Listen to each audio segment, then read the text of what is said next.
in the time before there were churches and before there was electricity. When things got dark at night, it was a pretty tough environment to live in. Bad things happened to people at night. There were a lot of wild animals. There were a lot of predators. People would be predators on other people. So darkness was always equated with evil.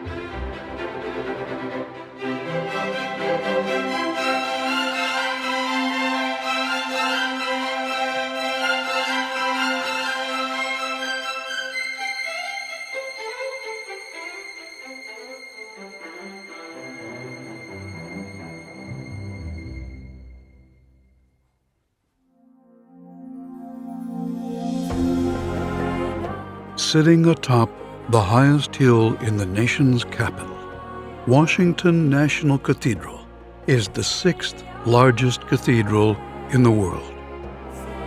With over 200 stained glass windows, the cathedral has a reputation for a magnificent light that creates a bridge between the world of the physical and the world of the spiritual. More often than not, I am intrigued by the effect it has on that space. And that to me is also some of the greatest spirituality of these windows. The light and this enchanting patterns it creates. And these patterns, if you are patient enough and stay with the patterns, they move by us rotating around the sun. And that to me is awesome, to be aware that we are part of a big universe. For Dieter Goldkuhle and artist Rowan LeCompte, the cathedral's West Rose window is the crowning achievement of their careers. It is the cathedral's most celebrated window and was once called the most beautiful window in all of Christendom.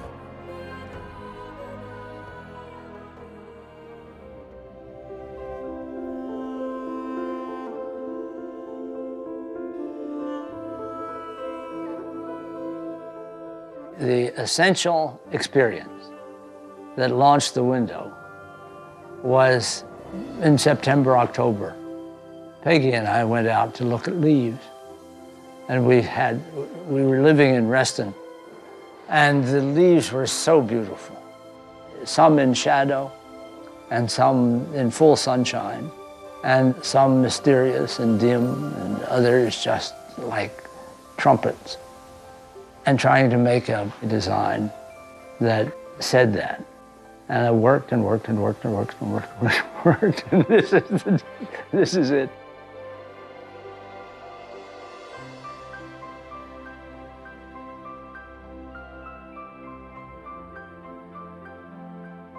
The rose window is certainly special in my career, and it only happens once in 1,000 lifetimes to have a chance to be working on a rose window of that dimension. It's presumptuous to try to say, this shows. Oh, no, it doesn't.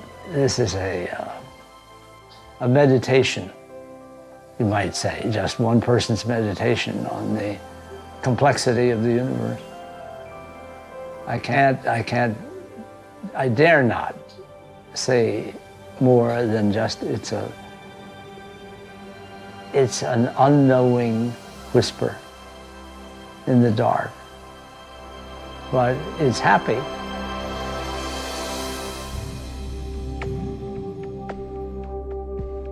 After finishing the West Rose in 1980, Rowan was commissioned to begin work on a series of large windows at the clerestory level of the cathedral. The first of these was the Isaiah window. The window's location within the cathedral led to an experiment in the transparency of the glass. Consulted with the building committee, and they all agreed that with this blazing nave, the choir looked like a dungeon. Very, very dark. So we decided that if we could make the nave dark at its end near the choir, you wouldn't be feeling that you're sitting in a place bathed with light looking into a pit. Make it dark at that end so that the choir doesn't look so terribly dark by contrast. So it was dark, deliberately very dark. In 2005, cathedral friend and patron Hugh Trumbull Adams made a gift to the cathedral so that this dark window could be replaced with a new window of similar design, but with lighter glass. In fact, Rowan was given a commission to replace one of his own windows.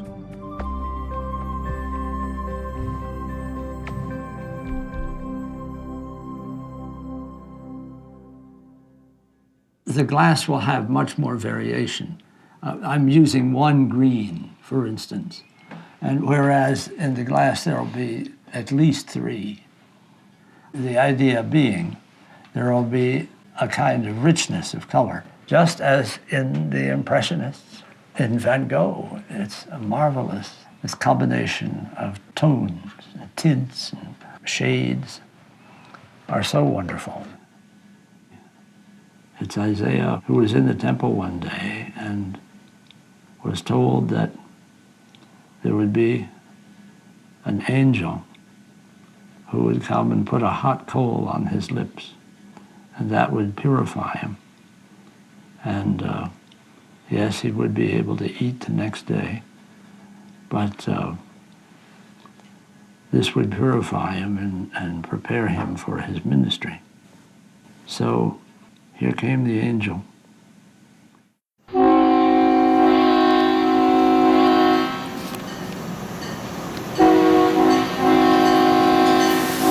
I loved architecture, and therefore, when I was 14, and an aunt visiting from Canada proposed taking me to Washington for one day. We were met at Union Station and were startled by a very nice, dusky gentleman who said that he would be delighted to show us the wonders and sights of Washington. And it was then just a little before 9 a.m., and he would drive us all around anywhere we wanted until 12 a.m. And how much would that be, said my aunt. And he said, ma'am, that would be $5. Oh, that sounded pretty good to her. So away we went in his cab. And late in the morning, when we were up on Embassy Row, it chanced that we went past an opening in some trees, and I saw an astonishing sight, which I reasoned must be this Gothic cathedral that I had heard of. And Aunt said, why, dear, would you like to go see it? And I said, oh, yes, Aunt, please. We reached a door, we pulled it open, and there was absolute darkness beyond. That was in our eyes, because when we stepped through the door and it closed behind us, we were really in an enchanted place. There was only a perfectly charming blue rose window opposite, hanging in the air up there, with other windows nearby. And they were all in lovely color. And I'd never seen color in architecture like this. I'd never seen architecture like this. It was so huge and so beautiful that I was simply thunderstruck. It was like a meeting with God. Well, it was. It was. I was overwhelmed by the beauty, by the mysteriousness. I was just enthralled. I was petrified with joy.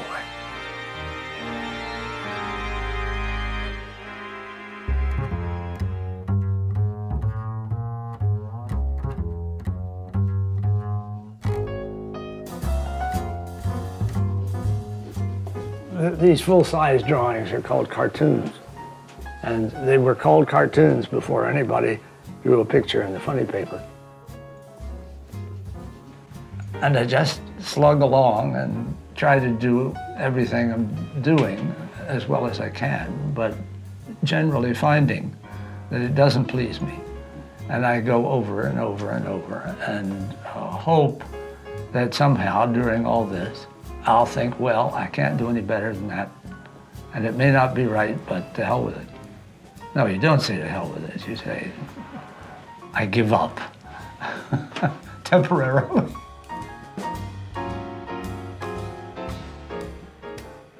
Drawing on one of the hardest things here, to get the angles of the hand right. And this is an area of much change and uncertainty.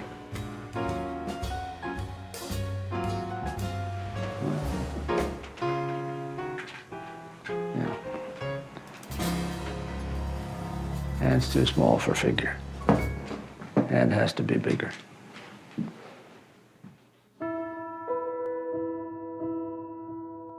When I was 16, I was, by glorious chance, introduced to the architect of the cathedral by a mutual friend. And I went and heard him on the subject of stained glass. And that was an education. He said he wanted stained glass windows in his buildings to have richness and sparkle. He emphasized richness and sparkle. And those sounded like wonderful ideals to me.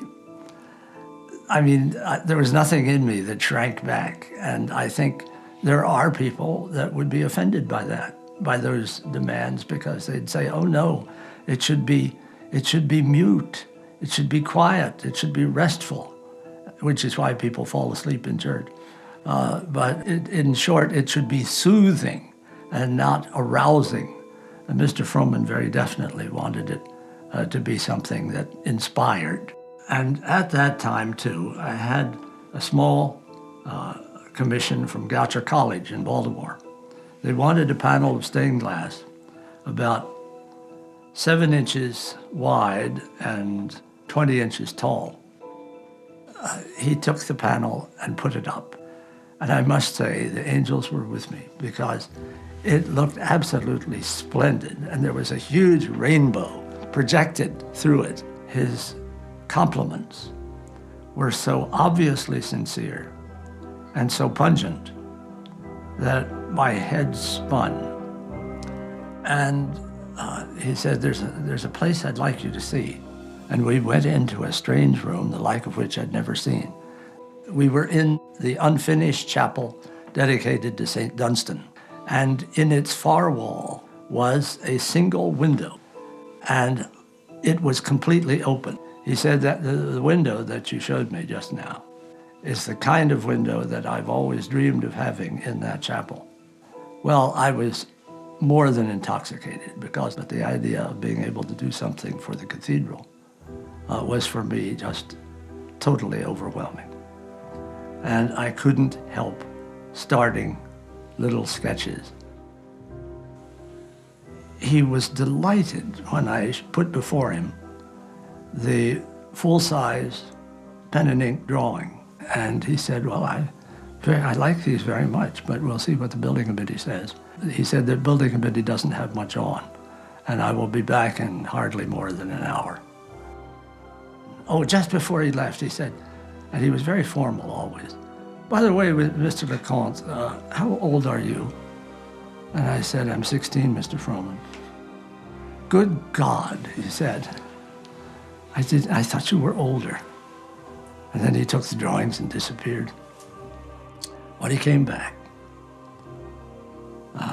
he said, I'm delighted to be able to tell you that the building committee has unanimously approved your 2 drawings for the window in St. Dunstan's chapel. And of course, again, everything went blurry before me. And really, I had never experienced such extremes of joy as I did then, never.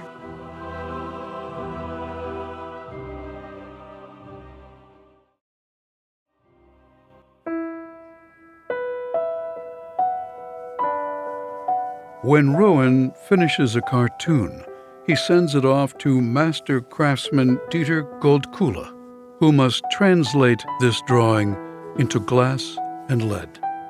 For nearly 40 years, this collaboration has produced some magnificent windows. The drawing allows you to keep control over all these many pieces, because each pattern is going to be coded or numbered, and that tells me where it belongs. But you see, it's taking shape. Now this is an interesting double knife pattern cutter. See, it eliminates a little bit more than 1/16 of an inch for the core of the lead. This is what I eliminate. And it's being replaced by the core of the lead. Otherwise, it would never fit together. Multiply that by the number of pieces, it just wouldn't go. There was a family business. My father was in commercial glass, storefronts or furniture, glass tops, that sort of thing. And my father was also quite an entrepreneur, and he had 3 sons, and he wanted every of his boys in the business, so he thought it would be a neat idea to open up a leaded glass shop. And I was drawn to that. The next step was then my father sending me to a technical school where I served an apprentice, and there again the faculty was all dislocated people from Bohemia, which historically is a glass-making environment.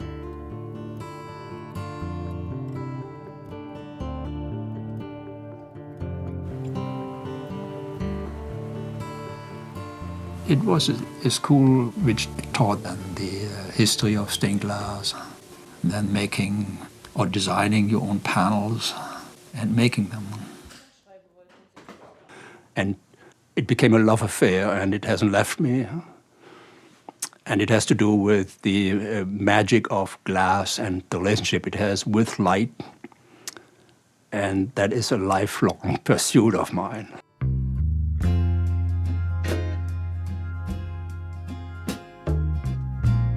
What has the greatest influence on me is the medium, the glass itself. The liquidity. It is how the glass refracts the light with all its imperfections like air bubbles or ripples. It scatters the light. Well, and also I feel often the glass itself, the individual pieces talk to me rather than this, in a way, dead reflective surface. And the glass, to me, just the feel of it is, all these, for instance, this is the edge, a fire-polished edge. That, to me, is just like such a smoothness, and such a feel to it. Well, this is the sharp edge now. And also I know the process of making glass, the effort that goes into this, and the physical labor and the, in a way, dedication of these people to devote their life to it.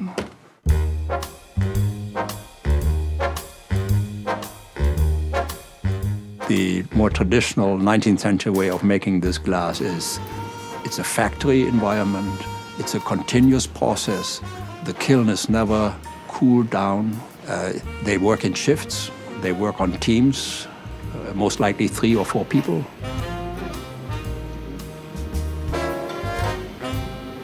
And the initial gather on a blow type is done by the lowest person on that team. And then he may probably create the initial bubble.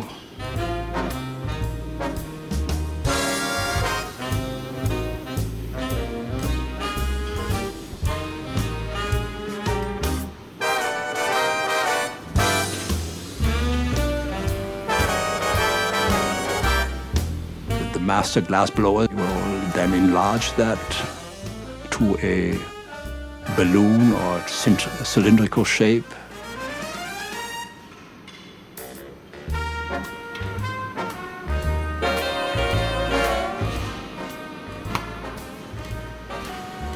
When I watch these people work, they do not talk. It's like a ballet around a furnace.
Okay, this is it.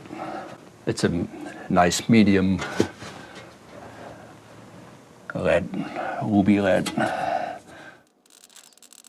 It's quite critical that the size of the glass fits the pattern. If the fit is just right, not too loose and not too tight, that will contribute to the glass or the panel's longevity. If there's any slack, gravity will eventually cause it to sag. In the 16th century, they discovered that a diamond can score a glass, and along that score line, the glass breaks. But then the actual fitting occurred with a grozing tool that nibbled away along the edges to make it fit. And I've seen medieval glass where the cutting or the grozing was exquisite. Now, here I have the biggest piece, and I would love to have some shading in that piece. Now, this is a juicy piece.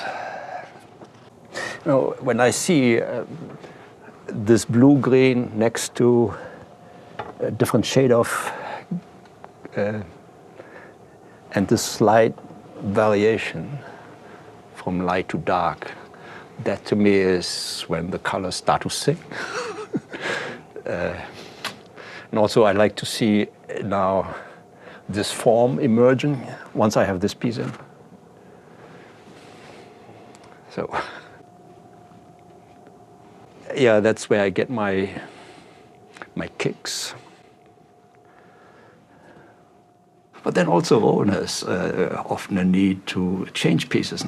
So if I get emotionally too involved, then I feel I own it. And then for me, that would be very difficult, or it's difficult to accept then changes.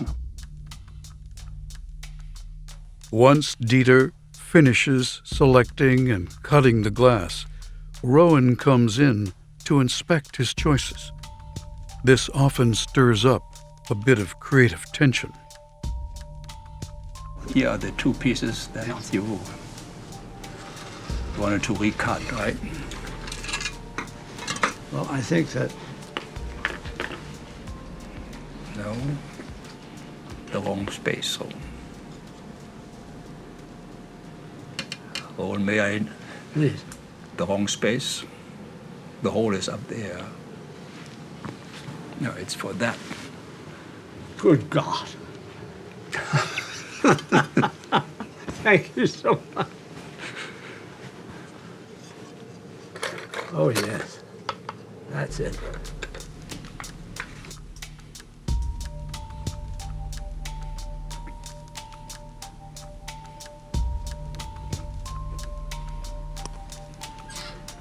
Dieter, I think that if this were in some version of dark or dull red, Dark red. not so, perhaps not so dark, but if this were reddish, Yeah. and maybe in one or two other spots reddish, I think it'll tie together. Dieter, that's it. There's the choice to be made on this. I felt I couldn't make that decision. And once I cut it, and Rowan disagrees with it, then I feel sorry for the piece. So I rather have him make the decision and have the responsibility for the piece of glass. Most reasonable, most reasonable. So, well, ultimately, Rowan, it's your window. There's always a second guessing element in that. Well, I think I make what I think is the right choice, and it turns out not to be. Yeah, but ultimately, I don't want to waste the glass. No? That's what it boils down to, and Yes. That's why I never throw out any. yeah, that's Oh, there'll be a day. all right. Well, Dieter, let's see the possibilities.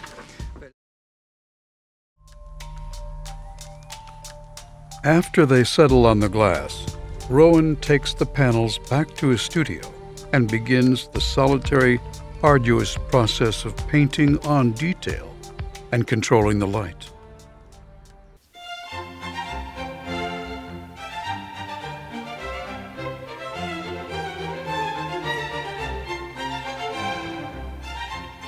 Everything that I do is an experiment, and it gets changed and discarded. That seems to be the way I'm working, looking at what I have thought of having there before and rejecting or accepting.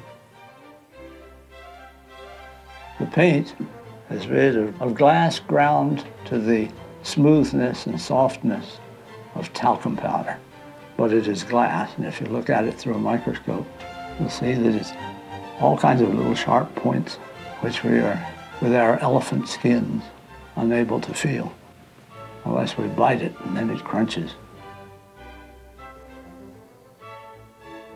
There's no book of rules, except the best one.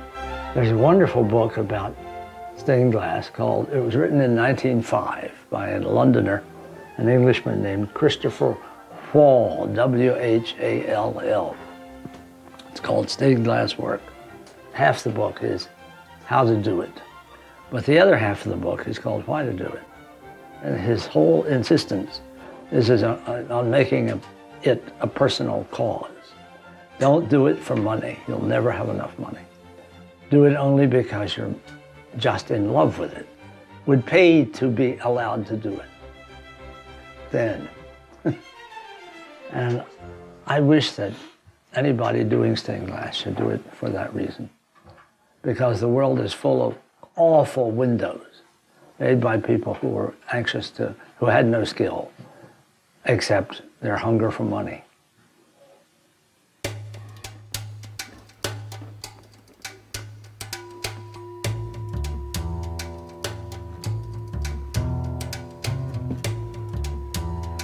I think I'm in love with the process because that's what I'm involved with on a daily basis. There's also something in me that urge to be working or to be making something. And I'm not spending much time to contemplating the finished product. There are fleeting moments when I'm conscious of, hey, that looks pretty good. And I'm proud of being involved in a row of windows.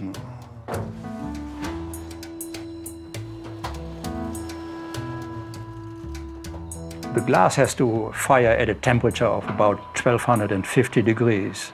But it's important that the temperature of the paint fires at a lower temperature than the melting point of the glass.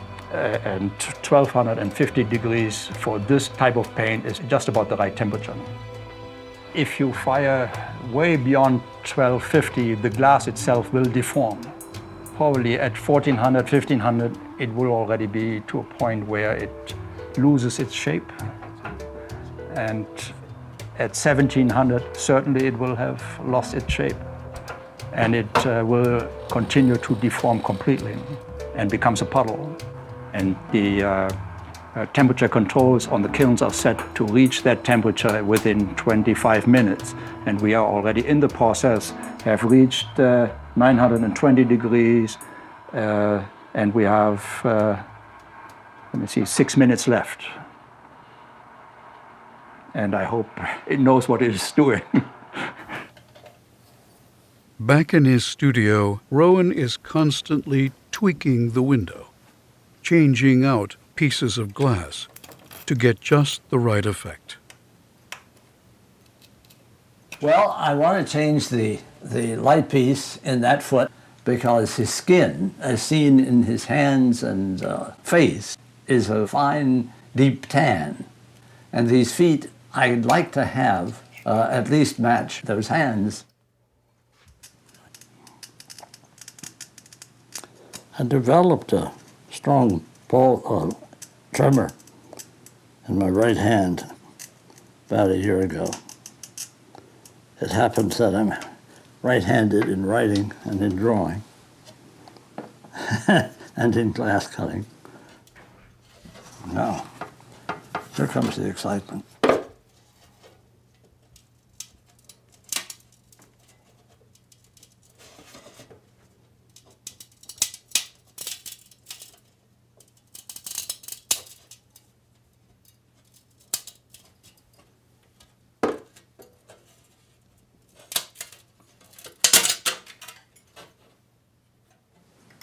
Not bad. Not perfect, not bad. This is a comedy of errors. A nightmare.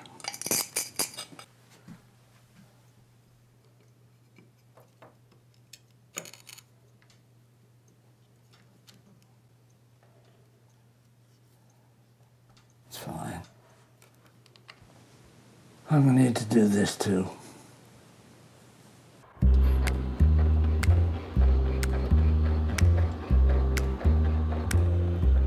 In the assembly, I use lead strips that I produce myself. I also cast lead into ingots, and then the ingots get milled in a lead mill that produces this I-beam channel.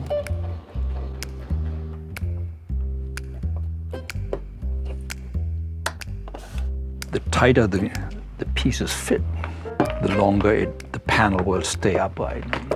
If there's any slag, it would cause the panel to shift. So therefore, my cutting, fitting, testing.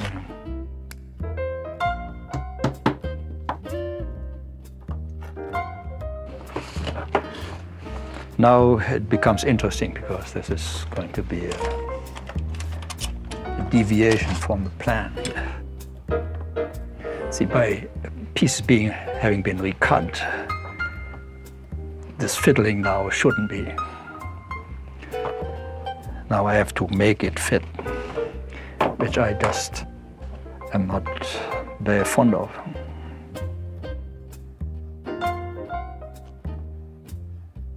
Yeah, slight adjustments.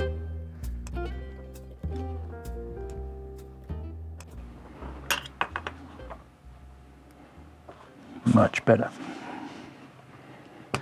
Sometimes it's just a fraction that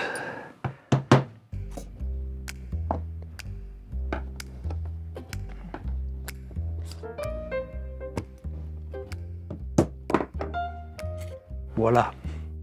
See, once I get the panel back from Rowan, then it's totally in my control again. And I can set the pace. Yeah. And then it becomes, in a way, mine until it is in place. Oh, God. It's like, well, no, it's not like doing the head of the Statue of Liberty, but it has to be very coarse or big and bold, or it's not going to show up at all from a distance. I go way off and look at it. And I come up close and look at it. And the point is to get something that would not disgust anybody seeing it close up, and yet will be reasonably effective seen at a distance. The complexities of line, color, glass, and even technical structure that Rowan must keep track of is really quite astounding, especially when you consider that at any given time, he is only working on a small fraction of an enormous window.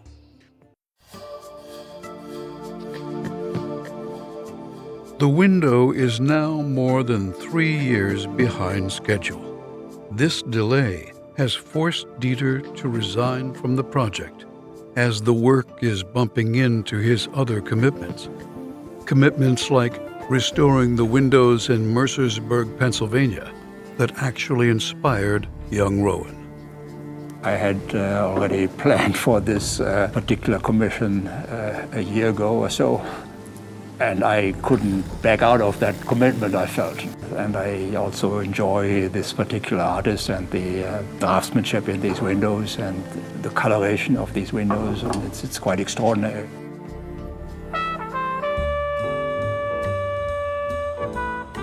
Rowan has asked Mary Clerkin-Higgins, who is a former president of the American Glass Guild, to take over for Dieter and help finish the window.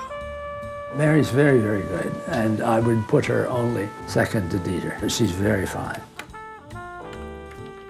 I'm really thrilled that Rowan asked. It's so much fun to work on a project like this, and I love working with Rowan. I just love working in stained glass, and it's a beautiful project to work on. It is interesting because Dieter has done the color selection for all of the lancets. I am doing it for the rose, and so I need it to fit in with what he's done and still be true to what I can bring to it and still make Rowan happy. Rowan is the ultimate judge of everything. It's his window. He is the one who needs to be happy with it.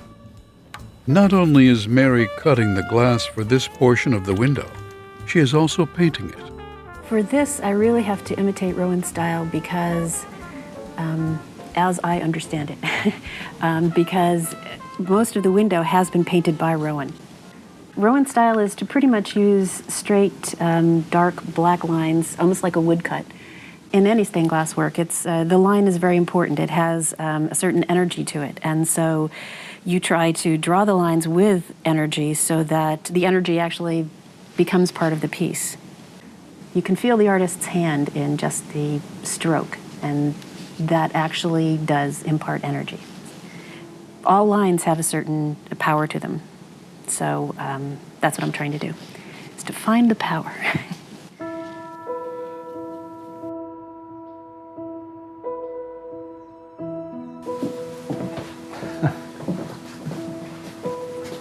Wow! Wow! Oh, Mary, you've had such a good time. I have. I am very, very, very, very pleased. I will make the light a little bit savager. Okay. Mm-hmm. But I hope you won't mind. Oh.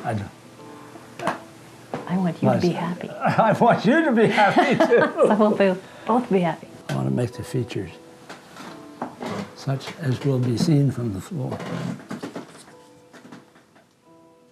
I don't think there'd be any way that I could have painted it and then he would have just loved it as it was, because I painted as best I can understand it according to what Rowan wants. But only Rowan knows what Rowan actually wants. And so here he is finding it, and he can add and subtract as he wishes to. So I'm really happy with how he's bringing it to life. I'm just glad he didn't take all the paint off.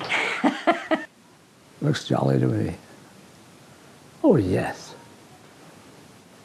I declare us done. Well, congratulations, Rowan. Mary, to you the praise.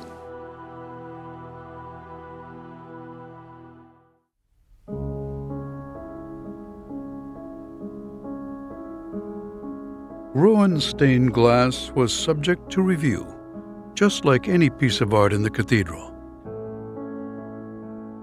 A small group looked at a composite photograph of the window's panel, and they determined that there were enough inconsistencies between the approved cartoon and the completed panel, so the window could not be brought forward to the full Fabric and Fine Arts Committee. The message I got was that the committee that looked and peered at not the glass, but photographs that had been taken with electric light, and that's what their complaints and doubts were based on. And indeed, the original contract for this window says that there shall be no opinions about it until the committee can see it in place in the church. In September of 2010, Rowan and his wife Peggy traveled to Washington to discuss the window with the Reverend Timothy Boggs, who, at the time, was the provost of the cathedral.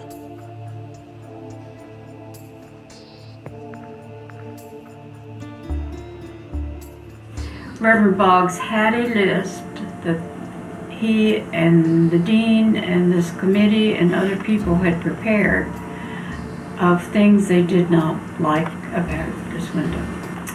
And his statement, which was very strong and emphatic, said there is no further decision or discussion about this. The window will not be installed in the cathedral,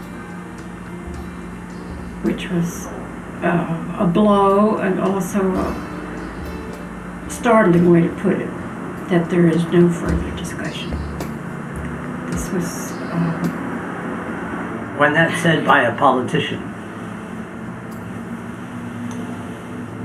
one smiles.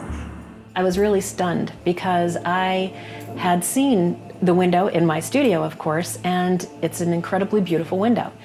And now I had only seen the lancet that I did, so my first reaction was, okay, maybe there are issues with the other lancets and I haven't seen them.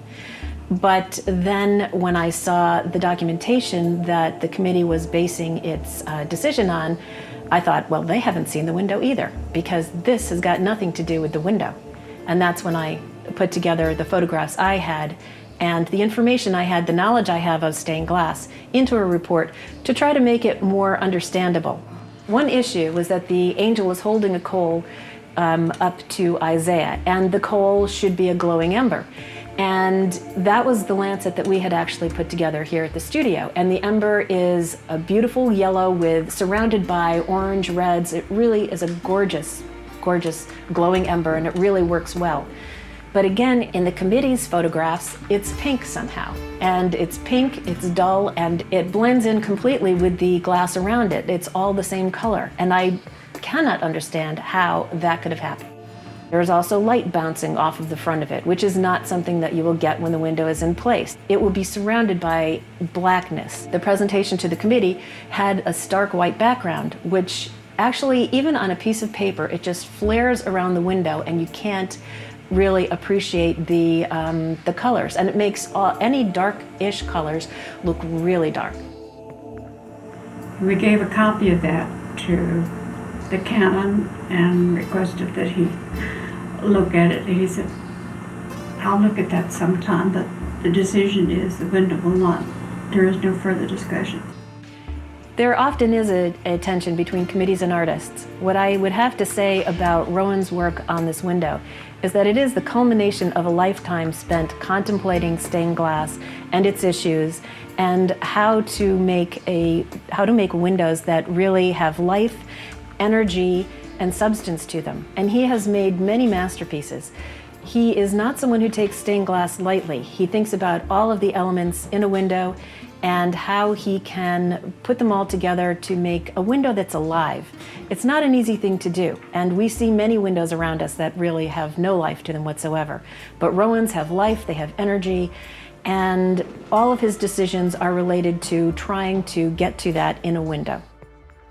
So I don't know what the outcome is going to be, Peter. I mean, this is just a couple hours ago. I say that it will be for the good.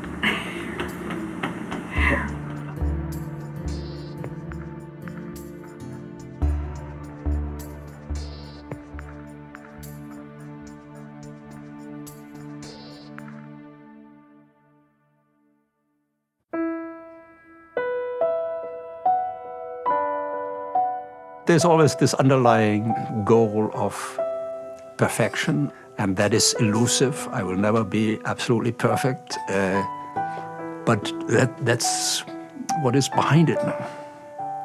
And to do something as well as I can is still my pursuit. And then I can only think of how lucky I am that I have a chance to work on projects that will last and will maybe have impact on future generations.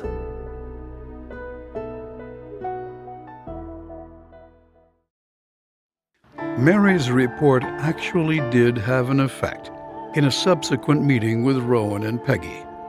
The dean and Andrew Hollinger said the cathedral will look at the window again with fresh eyes. A team was assembled to review the window and to look at some of the panels through natural light. They determined that the next step would be to install the two side panels, replacing the existing dark panels. It is possible that once the two new lancets are installed, they may have a better understanding of how the window works, and they may decide to install the other two lancets. I would like that, and I'd like to live long enough to see it. But who can tell? All of us can vanish away before we know it. But I would like very much to see that in place, in the hope that I would say, oh, it's better than it was before. If I say, oh, it's worse than it was before, that is disappointing. So at this point, I will be installing two lancets of the S8 window in October. In August of 2011, a major earthquake rattled the Washington, D.C. area.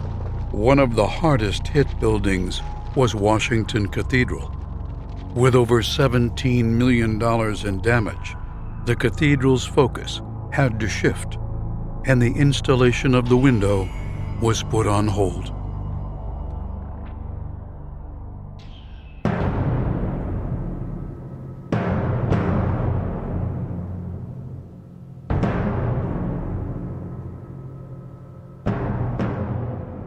On February 11, 2014, at the age of 88, Rowan LeCompte passed away, unable to withstand a bout of pneumonia. The cathedral celebrated his life and legacy in a memorial service that July.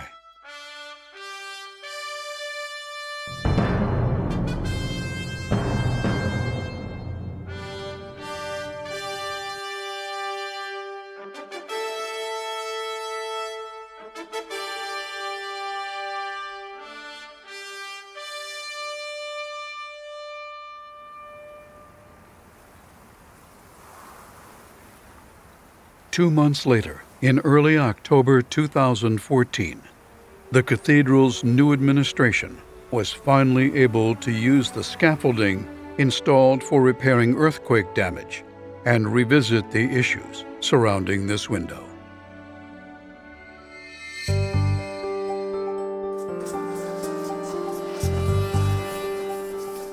After 3 years of darkness in the cathedral attic, portions of the new window once again saw daylight.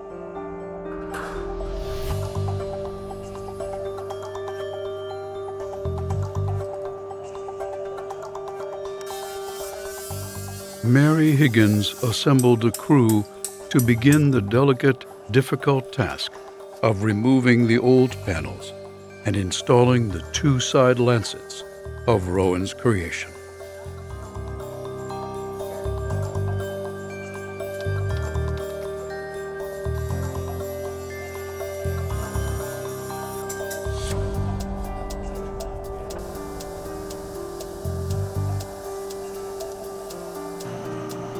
The new windows are much lighter than the ones we're taking out. We have one of the original windows sitting in between two of the new windows, and it looks completely black compared to these other windows, which have rich color in them and which are really sparkling. So you can see why Rowan wanted to redo the window, because the other window is so black, and it fits in better with all of the other windows in the nave clerestory. I think the committee can't help but notice how much lighter they are and how they fit in with the other windows in the nave, but I have no idea what decisions they will make. There's just no way to tell.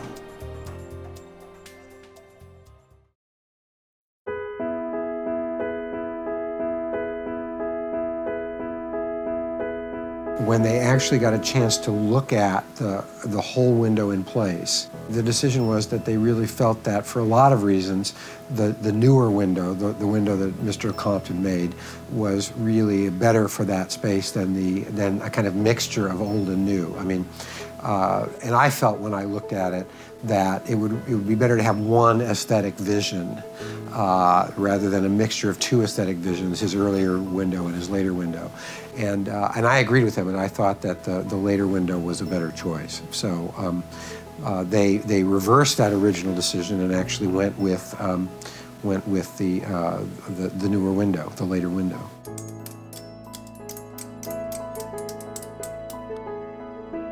Art in the church is always a dance between the individual artist and the needs of the community. And I'm just grateful that we're at a place now where we are able to get closer to a mutual understanding of Mr. LeCompte's vision for that window and our vision for that window, and that they're now in the same place.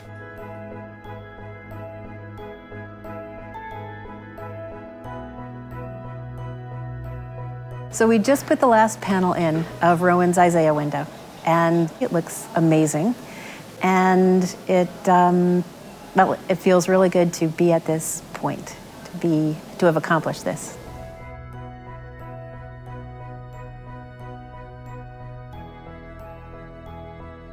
I think the window looks fantastic.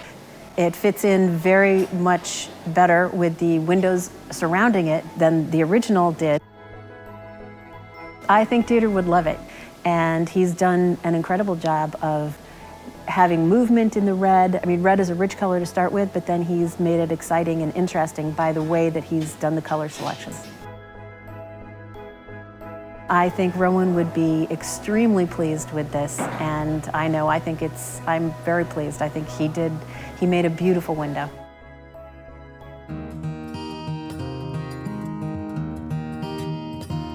When the angel arrives, there will be terror, but say yes. The sound of wings like the breaking of a mirror, but say yes. It will arrive where you're little and you're scared. It will lay claim to the things you've never shared. And though your heart and your soul are unprepared, say yes. And it may tear you from home and family, but say yes. It may demand you become a refugee, but say yes. And when you're cold and you're homeless and you're poor, when you're in pain in a room without a door, and when the angel returns and asks for more, say yes. Rowan and Dieter's legacy at the cathedral will be everlasting. Rowan is clearly one of the finest stained glass artists in the world, and we're just so pleased to be the showcase for so much of his beautiful, beautiful work. Dieter was a craftsman, unparalleled. His attention to detail shows through, and their names will be cherished here and remembered forever. When the legions of angels call you blessed, say yes. And were you faithful in each and every test, say yes.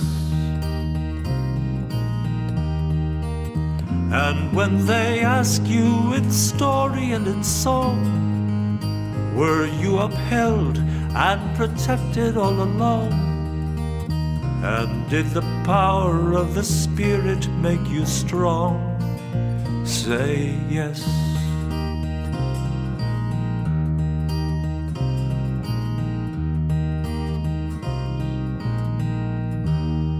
I want, gaiety, song and dance. Let there be music, let there be color, let there be light.